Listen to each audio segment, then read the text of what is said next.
بسم اللہ الرحمن الرحیم۔ یہ سوال ہے کہ واش روم کے اندر آج کل کے دور کے اندر عمومی طور پر واش روم کے ساتھ ہی جو بیسن وغیرہ وہ لگے ہوتے ہیں اور وہاں پر وضو وغیرہ کرنے کا شرعی حوالے سے کیا حکم ہے؟ کیا وضو ہو جاتا ہے یا اسی طرح ننگے بدن میں کیا وضو ہو سکتا ہے، اور کیا اس وضو کی بنیاد پر نمازیں پڑھنا جائز ہیں، اور کیا اس غسل خانے کے اندر جو آپ وضو کر رہے ہیں تو اس وقت دعائیں جو پڑھنی ہیں ان کا شرعی طور پہ کیا حکم؟ یہ اس ضمن میں چند ایک متعلقہ سوالات ہیں۔ اس بارے میں گزارش سب سے پہلی یہ ہے کہ وضو خانے کے اندر جو ہے، غسل خانے کے اندر جو ہے وہ وضو کرنا اس حوالے سے شرعی طور پر کوئی بات نہیں ہے، آپ کر سکتے ہیں۔ ہاں، بہتر افضل یہ ہے کہ اگر کوئی باہر الگ جگہ ہے تو وہاں پر کیا جائے، لیکن اگر آپ غسل خانے کے اندر بھی وضو کرتے ہیں تو اس کے اندر، اور اسی طرح ننگے بدن آپ غسل کا حکم ہی یہ ہے کہ آپ وضو کریں، اور وضو کر کے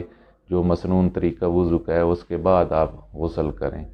اب جو غسل سے پہلے جو وضو کیا جاتا ہے اس بنیاد پر آپ ساری نمازیں پڑھ سکتے ہیں، اس کے بعد الگ وضو کی ضرورت نہیں۔ تو اس کا مطلب یہ ہوا کہ آپ کا ننگے بدن وضو کرنا جو ہے وہ جائز ہے، اس کے اندر شرعی طور پہ کوئی حرج نہیں۔ تیسرا متعلقہ اسی ضمن میں سوال یہ ہے کہ پھر اگر آپ غسل خانے کے اندر آپ وضو کر رہے ہیں تو وہاں پر دعائیں، اس ضمن میں گزارش یہ ہے کہ اگر تو لیٹرین اور غسل والی جگہ وہ دونوں الگ الگ بنی ہوئی ہیں، ایک ہی اس واش روم کے اندر، یعنی درمیان میں دیوار ہے، بعض جگہوں پر ایسا ہوتا ہے کہ وہ الگ حصہ ہوتا ہے، غسل خانے والا الگ حصہ ہوتا ہے، تو اگر تو دیوار ہے اور جگہ نیچے پاک ہے تو پھر وہاں پر آپ دعائیں پڑھ سکتے ہیں۔ لیکن اگر وہ ایسی درمیان میں کوئی جگہ نہیں ہے جس سے آپ دونوں کو الگ کر سکیں، لیٹرین کو اور بیسن وغیرہ کو، یا غسل والی جگہ جو ہے وہ اس کو الگ کر سکتے ہیں، تو اس صورت کے اندر وہاں پر پھر دعائیں جو ہیں آپ تلفظ کے ساتھ نہیں پڑھ سکتے کہ آپ اونچی آواز کے اندر جو ہے وہاں پر دعائیں پڑھیں،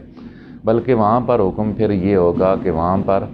آپ اگر دعائیں پڑھنا چاہتے ہیں تو پھر دل کے اندر جو ہیں وہ پڑھیں، زبان کے ساتھ ان کا تلفظ ادا نہیں کرنا چاہیے۔ یہی حکم یہ ہے کہ آپ